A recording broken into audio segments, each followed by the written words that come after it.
Assalamualaikum warahmatullahi wabarakatuh. Salam guru penggerak. Saya Mutamimah CGP Angkatan 10.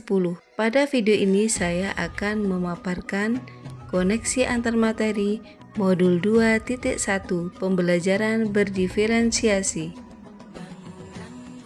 Pertanyaan 1. Buatlah kesimpulan tentang apa yang dimaksud dengan pembelajaran berdiferensiasi dan bagaimana hal ini dapat dilakukan di kelas. Pembelajaran berdiferensiasi merupakan pendekatan pengajaran yang memperhatikan keragaman kebutuhan, minat, dan kemampuan individu sesuai dalam sebuah kelas. Tujuannya adalah untuk memastikan setiap siswa dapat belajar secara efektif dan optimal sesuai dengan keunikan mereka. Dalam pembelajaran berdiferensiasi, guru menyesuaikan konten, proses, produk, dan lingkungan belajar untuk memenuhi kebutuhan belajar yang beragam. Bagaimana cara untuk dapat melakukan pembelajaran berdiferensiasi di kelas? Agar dapat melakukan pembelajaran berdiferensiasi, guru harus memahami tujuan pembelajaran, kemudian mengetahui dan merespon kebutuhan belajar murid, menciptakan lingkungan belajar yang mengundang murid untuk belajar, melakukan manajemen kelas yang efektif, kemudian melakukan penilaian berkelanjutan. Berkaitan dengan kebutuhan belajar murid, guru harus memahami 3 aspek berikut. Yang pertama, kesiapan belajar murid atau readiness. Yang kedua, minat murid. Yang ketiga, profil belajar murid. Kesiapan belajar murid atau readiness mengharuskan guru untuk menilai pengetahuan awal dan menentukan apa yang telah murid ketahui dan di mana murid berada. Yang kedua, minat murid. Minat setiap anak pasti berbeda-beda. Minat adalah salah satu motivator penting bagi murid untuk terlibat aktif dalam proses pembelajaran. Dan yang ketiga yaitu profil belajar murid. Profil belajar murid keterkaitan dengan lingkungan, budaya, gaya belajar, dan kecerdasan majemuk. Kebutuhan belajar murid dapat diidentifikasi berdasarkan cara-cara berikut ini. Yang pertama, mengamati perilaku murid-murid. Yang kedua, mengidentifikasi pengetahuan awal. Yang ketiga, mereview dan melakukan refleksi terhadap praktik pengajaran. Yang keempat, berbicara dengan guru murid sebelumnya. Yang kelima, membaca rapot kelas sebelumnya. Kemudian, yang terakhir, menggunakan berbagai penilaian formatif dan diagnostik.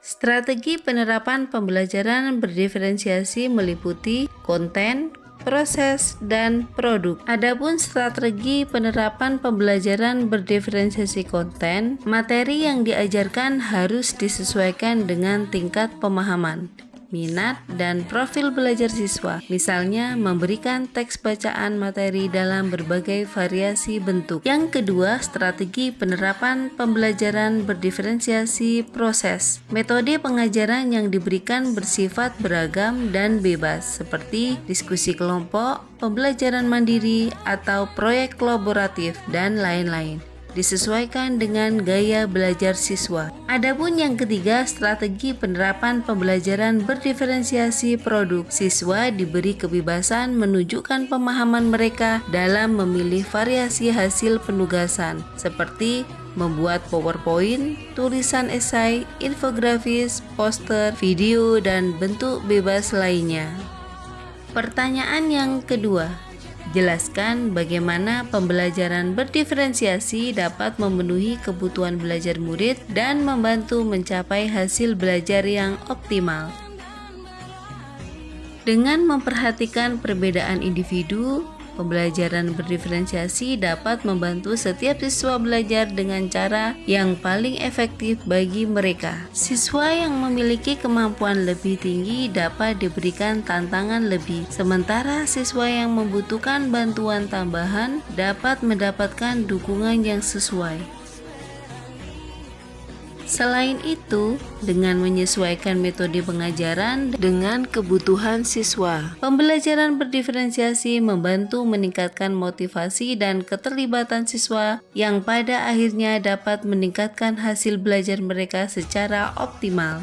Pertanyaan yang ketiga, jelaskan pula bagaimana Anda melihat kaitan antara materi dalam modul ini dengan modul lain di program pendidikan guru penggerak.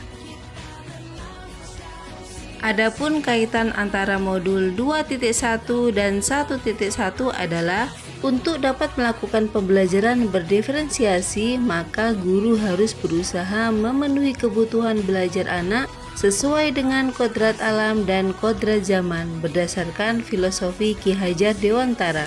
Adapun kaitan antara modul 2.1 dan 1.2 yaitu dalam melakukan pembelajaran berdiferensiasi, seorang guru penggerak harus berpihak pada murid, reflektif, mandiri, kolaboratif, dan inovatif untuk menciptakan pembelajaran berdiferensiasi agar dapat memenuhi kebutuhan murid.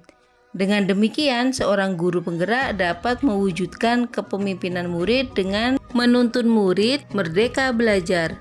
Hal ini sesuai dengan nilai dan peran guru penggerak. Selanjutnya, kaitan antara modul 2.1 dan 1.3 adalah pembelajaran berdiferensiasi dapat menjadi salah satu strategi untuk mewujudkan visi guru penggerak yang berpihak pada murid. Dan selanjutnya, kaitan antara modul 2.1 dan 1.4 adalah dalam pelaksanaan pembelajaran berdiferensiasi antara guru dan murid harus memiliki keyakinan kelas terlebih dahulu agar proses pembelajaran dapat berjalan dengan baik sesuai dengan nilai-nilai budaya positif. Demikian pemaparan dari saya. Terima kasih. Wassalamualaikum warahmatullahi wabarakatuh. Salam guru penggerak, tergerak, bergerak, menggerakkan.